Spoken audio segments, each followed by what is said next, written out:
Bugun sizlar bilan uzilish praktikasini bajaramiz. Uzilish praktikasi anchadan beri bog'lanib qolgan insonlarimizdan uzilishga yordam beradi. U insonlar bizni hayotimizda yo'q, lekin har doim ongimizda yashaydi va bor energiyamizni so'radi. Agar sizda ham shunaqa insonlaringiz bo'lsa, ularni qo'yib yuborish uchun bu praktikani albatta bajarib ko'ring.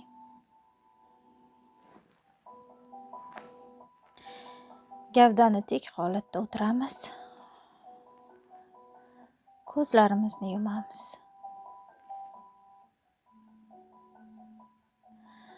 Chuqur nafas olamiz.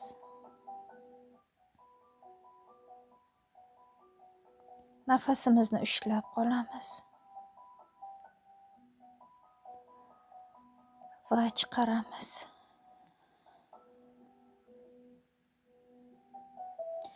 Yana bir marta o'pkamizni to'ldirib chuqur nafas olamiz. Nafasimizni ushlab qolamiz va chiqaramiz. Har nafas chiqarganda tanamiz bo'shashayotganini his qilamiz. Yana bir marta chuqur nafas olamiz. Nafasimizni ushlab qolamiz va chiqarib yuboramiz. Tasavvur qilamiz butun tanamiz bo'shashganini.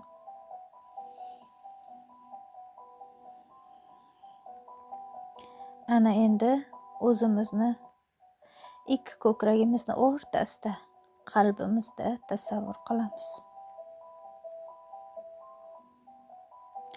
Qalbimizni ichiga kirganda u yerda biz qo'yib yubormagan juda ko'p odamlar bor. Hammasini ushlab turibmiz. Hammasi qalbimizni qaysidir burchagida qamoqda. Kimni qo'yib yubormoqchisiz bugun? Kimni butunlay eslamaslikni, uni o'ylaganda asabiylashmaslikni xohlaysiz? O'sha insonni qafasdan chiqarib, koridor oxirida liftga chiqamiz. Liftga chiqamiz va lift bizni judayam pastga olib tushib ketsin, qop-qorong'i xonaga. Liftdan chiqsak,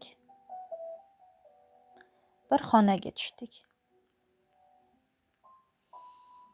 Xonadan tashqariga yam-yashil qir adirlarga chiqamiz. O'tlarni hidini his qilamiz. Daraxtlarni hidini his qilamiz. Quyosh nuri ko'zimizni qamashtiryapti. Shamollar esa sochimizni o'ynayapti. Yam-yashil qir maydonlikda tasavvur qilamiz, hayotimizni markazida turamiz. U inson esa bizni qarshimizga kelsin. U insonga nima gap aytmoqchi bo'lsangiz, hamma qalbingizdagi gaplaringizni gapirib oling. Aytingki,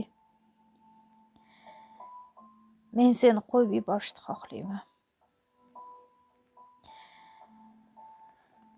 Sen bilan bo'lgan hamma vaziyatda dars oldim.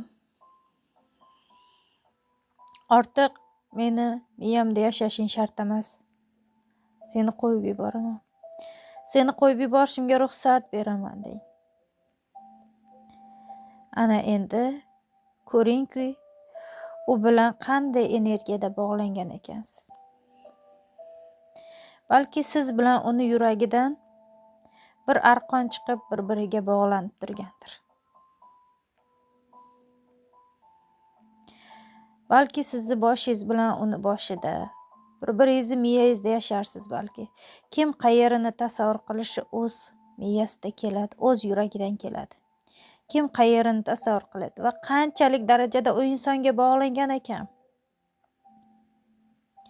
Ba'zi birovlar boshdan oyoq u insonga bog'langan ekan. Chuqur nafas solib, Allohim, men o'zimga bu insonni qo'yib yuborishga ruxsat beraman deb ayting. Tasavvur qilamiz, osmondan Allohning energiyasi kelib tushyapti. U chuqur, o'tkir shisha tariqasida va ikkalangizni o'rtangizdan bog'langan energiyani uzib o'tyapti. Hammasini uzib tashyapti. Miyangizdan uzib o'tdi. Hamma joyingizdan oyog'ingizning uchigacha. Lekin ba'zi bir arqonlar uzilishni xohlamayapti. Men ruxsat beraman bu insondan uzilishdi deb ayting. Men ruxsat beraman hammasi, ongimga ruxsat beraman deb ayting. Hammasi uzilsin. O'sha qop-qora arqonlar yerga singib ketsin, yo'q bo'lib ketsin. Hammasi. Siz yengil bo'ling, u insondan uziling. Uzilganingizdan so'ng darhol u insonga rahmat aytamiz. Rahmat aytaman sizga. Kattakon rahmat. Menga shunday dars berib ketganingiz uchun rahmat. Va biz u insondan uzilganimiz uchun yengil bo'ldik. U inson osmonga uchib ketsin. Yengil bo'lib osmonga uchib ketsin. Ruxsat bering, yo'q bo'lib ketsin. Biz esa yengil holatda, qushday yengil bo'lgan holatda ortimizga qaytamiz. Qalbimizga qaytamiz. Qalbimizdan asta o'zligimizga, o'zimizga qaytamiz, tanamizga qaytamiz. Chuqur nafas oling. Nafasingizni ushlab turing va qo'yib yuboring. Va yana bir marta chuqur nafas olamiz. Nafasimizni ushlab turamiz va qo'yib yuboramiz. Ko'zlaringizni ochishingiz mumkin. O'zingizni qanday his qilyapsiz? Bu praktikani har kuni bajaring. Chunki bir inson bilan uzilish bir martada bo'lmaydi. Kamida 10 marta uzilish qilish kerak.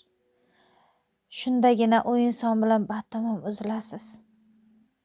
O'zingiz ham his qilasiz, qanday yaxshi, yengil his qilayotganingizni o'zingizda. E'tibor uchun rahmat.